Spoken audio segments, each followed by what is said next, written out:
Well, we're going to talk about part of chicken keeping that a lot of people don't talk about, but it's really essential.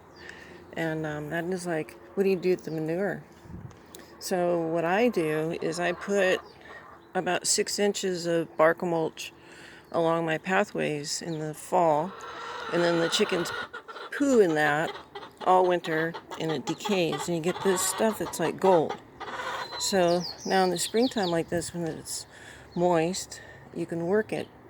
And of course I have my little rototiller. I went through here and I rototilled it, loosened it up, let the chickens work it some more to aerate it. The worms came up through there with the air, and then I put loads of it on the garden. And you could see in this bed over here, it runs this way, and I just filled it all the way up nicely, brought up the levels. I'm probably going to put a little more on this bit, but that's coming along nicely. My nice little loquat tree had a black fungus on it, so I made up a neem oil and soap and a little peroxide mixture and put on there. Spray it all underneath the leaves. She looks better. I cut off the really black bits. Anyway, back to this. So basically what I do is it's loose, and I go through and I rake off any of the big debris and toss that back and let the chickens keep working it till it gets smaller.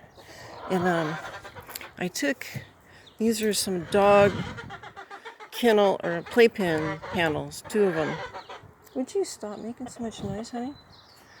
And so I took 2 of them with some C-clamps and put over the wheelbarrow just to kind of screen it. It catches some weeds and some big rocks and some big sticks, but most importantly it breaks up everything, and so you get this kind of clumpy matter, which is really beautiful.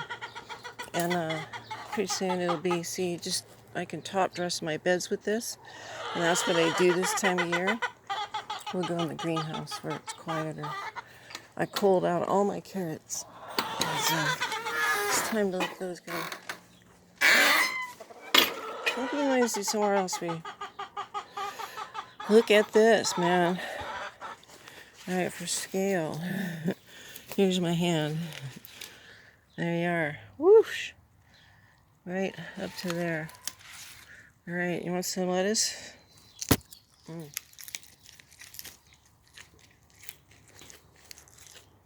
That tastes amazing.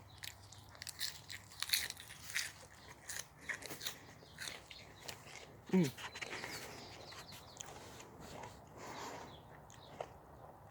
think these are bush beans in here, maybe, and some tomatoes. I'm not sure about the clovers. This is all supposed to be onions and shallots and that. Chives.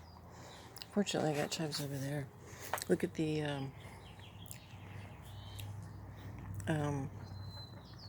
those are beets, so those greens are lovely, and then the turnips on the front there, those greens are lovely. Look at this lettuce though. Oh, that is really pretty. Beautiful little butterleaf lettuce. So I pulled out all my carrots. I've been planting. I want to show you guys this, because this is how a little raised bed garden is so nice. So basically what I do is I could set my coffee there because it's level. I have a bucket of that compost, and then I've been putting my peppers in. These have been in the house. They had some time outside when it was warm, but if peppers get a cold shock, they'll just die and be stunted. So I've been really cautious with them, but they've gotten bigger. Anyhow, you can see my tools down there for a reason, because I'm using that as a gauge to measure the distance between them. And so what I've been doing is I'll dig out a hole, and that's basically 3 big handfuls, and then dig all around that hole and make it nice and loose.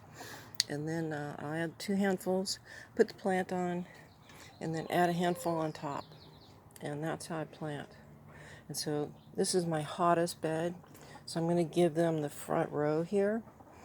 And then I'm probably not going to have enough space for them all, so I got 2 more here that I need to put somewhere else in the garden. So stay tuned, because man, it's blowing up. Now these kids, oh my gosh, they are going to have to get planted into a box Oh, they smell amazing.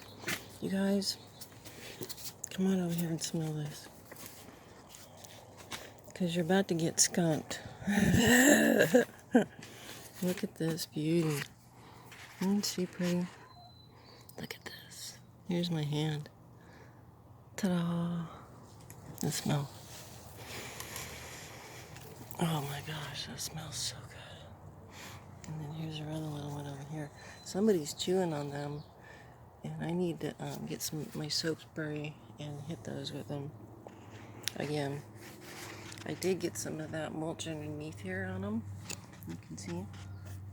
And these tomatoes, which I'm going to leave.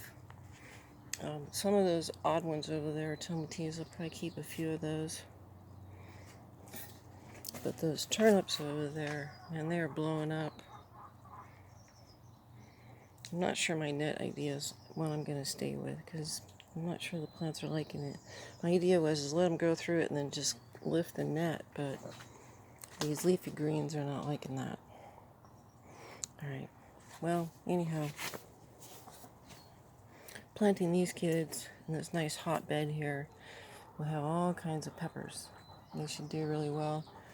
That way is south, and this back wall is black, so it radiates the heat down to them. So it really gets hot here. It's good for them. Alright, you guys, so that's how you do it. I love you. I hope you guys someday have some property where you can have a few chickens, put some bark mulch down, and about a year later, you're going to get this, really amazing material. Now, you'll see a lot of branches in here. So I do what I call a prune in place. So I go out with the clippers and I'll cut everything into, like 2 and 4 inch sections and just let it drop and leave it. And that's kind of a mulch in place for me. Then I don't have to really manage it. I don't pay for someone to haul it off unless I got a crap ton like I do right now in the front yard.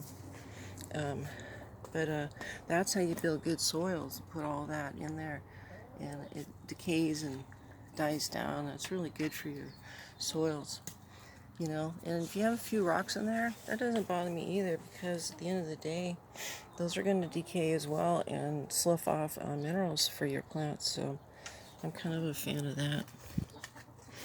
I got some, I did a planting at one point here for these,